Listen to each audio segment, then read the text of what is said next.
everyone and welcome back to AustinPlays Gaming, where today we are discussing a very interesting topic, and I think it's a very relevant topic as there are certain talks currently going around, and it is, should there be a Battlefront 3? Battlefront 1 and 2 were both a hit, so it begs the question, should there be a third? It's a question that has been floating around, as I said, the Star Wars gaming community for years, and honestly, it refuses to go away, but it comes in waves. But every time a new Star Wars project is announced, every time EA talks about the franchise, and every time players revisit the old Battlefront games, the question just comes straight back to the surface. So today, what I would like to do is break down this question properly, layer by layer. Not the hype, but not wishful thinking either, but the real discussion about whether there should be a Battlefront 3 and should it exist, and if it does, what it actually needs to be.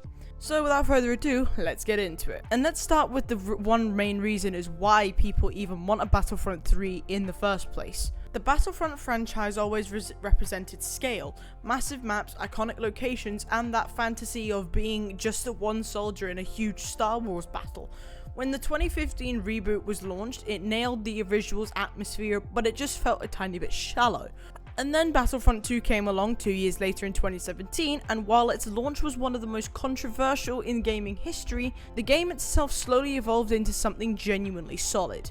And by the time EA stopped supporting it, Battlefront 2 was finally in a good place. More heroes, better progression, improved gameplay, and a much stronger overall experience. And that's exactly why people are frustrated. The game ended just as we were reaching its potential. So it's natural for people to think, imagine what if Battlefront 3 was a thing. But here's where the conversation gets a tiny bit complicated. Should there be a Battlefront 3 just because people want one? Not necessarily.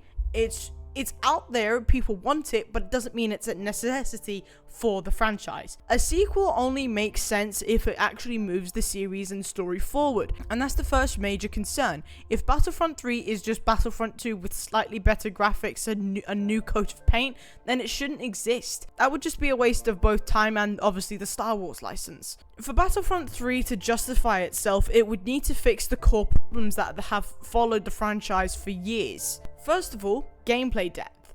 Battlefront has always looked incredible, but it has often lacked a mechanical depth compared to other large-scale shooters.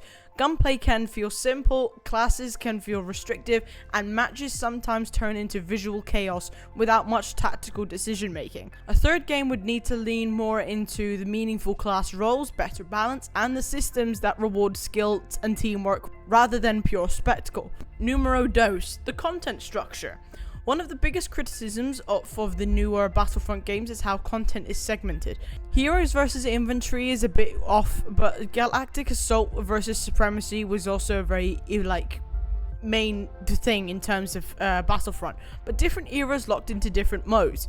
A modern Battlefront 3 should feel unified, but the game should feel like one cohesive Star Wars battlefield, not multiple connected ones. Now, the third and I think probably the most important one is the long-term support. Now, Battlefront 2 has been around for 9 years now, and I think long-term support is a very critical thing, especially if they were to do a Battlefront 3. Battlefront 2 proves that post-launch support can completely change a game's reputation. The problem is that support ended too early, and if Battlefront 3 exists, it cannot be treated as a short-term project. It needs to have a long-term vision from day one, with clear plans for updates, balance changes, and new content that doesn't rely on the controversy of course correction after launch. Now, I know I said that was the most important factor. However, the most important factor in terms of us and then the developers of the game is the biggest elephant in the room: trust. EA's handling of Battlefront 2 at launch did real damage to players' trust. Even though the game recovered, that initial impression still hangs over the franchise. If Battlefront 3 were announced tomorrow, a lot of players wouldn't be excited.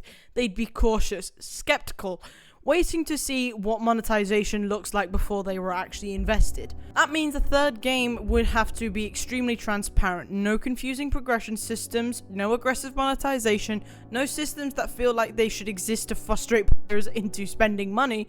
But without that trust, Battlefront 3 would struggle from day one, regardless of how it would actually is. So, should there be a Battlefront 3? The answer isn't just a simple yes or no. Yes, it would build the depth, longevity, and players' trust as the foundation. Yes, if it genuinely evolves the gameplay instead of repeating the past. And yes, if it treats Star Wars as more of a visual showcase. But no if it is rushed, no if it's shallow, and definitely no if it repeats the same mistakes that nearly killed the franchise beforehand.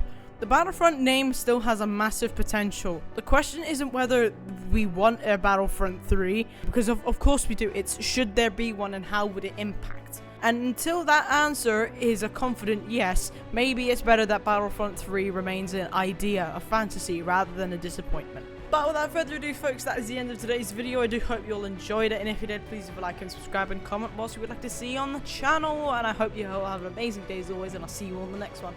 Bye! Yeah.